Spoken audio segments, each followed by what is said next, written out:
The Havmasus. What is that? They are a race of beings that the Paiute people talk about. Okay. So Paiute Native Americans. Yeah. This tale comes from an interview in the 1930s with Paiute Native American woman named Chief Frank or Little Buck. And she... Chief Little Buck. Yeah, Chief Little Buck. She told this whole story to this journalist named James Donahue. But it's crazy. And she says the Paiutes, they speak of this race of beings called the Havmasuvs. But they're described as pale-skinned, blue-eyed people who lived in the, I don't know how to pronounce this, but the Panamint? Panamint. Panamint Mountains of California. Okay. Near Death Valley, which we talked about Death Valley. Interesting. But according to the story, they arrived thousands of years ago, possibly by air, and ended up settling underground. Wow. They allegedly created a vast subterranean city beneath the Panamites. California mountains. California mountains. Complete with technologies far beyond the indigenous tribes of that time. And they were known for flying silver ships, or what the natives called them, sky boats. Wow. But they talk about this technology that they had. They had ray weapons, apparently, what they describe. And it says that they would hold these silver tubes, and when they would shoot them, beams of light would basically disintegrate people.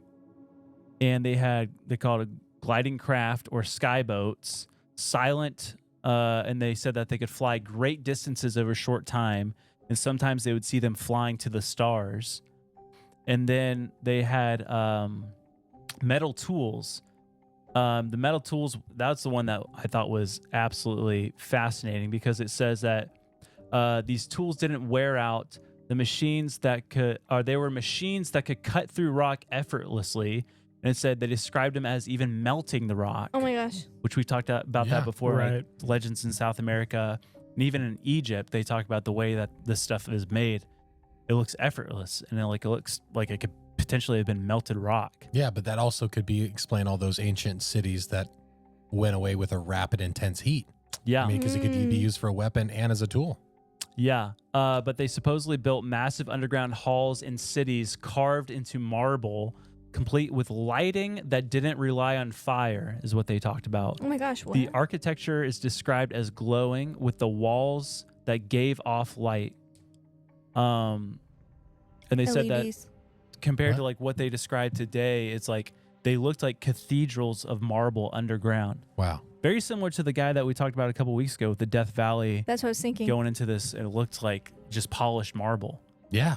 Very interesting stuff. I mean, who says they're not connected, right? Yeah. But when taught of like what were their interactions like, the Paiute people and these alien dudes, they said that they communicated through telepathy. Oh boy. Always, dude, right? Always. They didn't use telepathy. They said that they would speak directly to our minds without moving their mouths. Yeah. It's like, okay, freaky.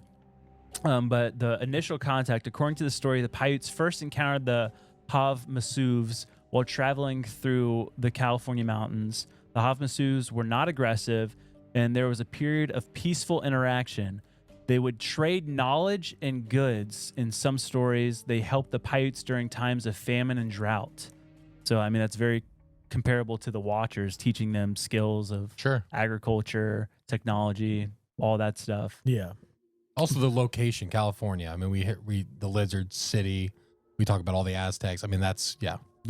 Going crazy there. Over time, the Havmasuvs withdrew further underground as more settlers and other tribes entered the area. Some versions say that they feared aggressions of the, quote, white man, the European settlers, while others suggest that they were simply finishing their mission or returning to isolation. And in one version, a group of Paiutes followed the Havmasuvs into a cave entrance, but were turned back by light beams or strange energies. After that, the entrance was supposedly sealed. Some say it was by a rock slide. Others say the Havmasuvs themselves sealed it up. Yeah. Wow. But story after story, man. Yeah. Insane. And then I'm like, well, what are the other comparable like Native American stories, like are there any that speak of beings like this? Sure. There's plenty. Oh, snap. So the Hopi tribe, they talk about the Ant People, which I think we may have mentioned before, but that was in Arizona. It says that they lived underground. They built cities underground, and that they were pale and had large eyes. The Navajo, Southwest U.S., so that's close to that region, they called the Snake People, reptilian or serpentine beings who lived underground and possessed advanced knowledge, often associated with trickery or control. And then the Lakota, Dakota, Sioux, and other tribes talk about the Star People, which we've talked about. The Zuni and the Hopi, they have the Kachinas, basically the spiritual beings that came from the sky to go underground. Wow. Taught humans how to live, build, plant, and pray, it says. Ooh. They said that they wore elaborate helmets and suits, which is weird. And then you have the Cherokee, Choctaw, and Chickasaw. And they called their beings or whatever the builders of the mounds. They said they were a race of giant, light-skinned beings who built great mounds before the tribes arrived. These beings disappeared underground into earth after their time ended.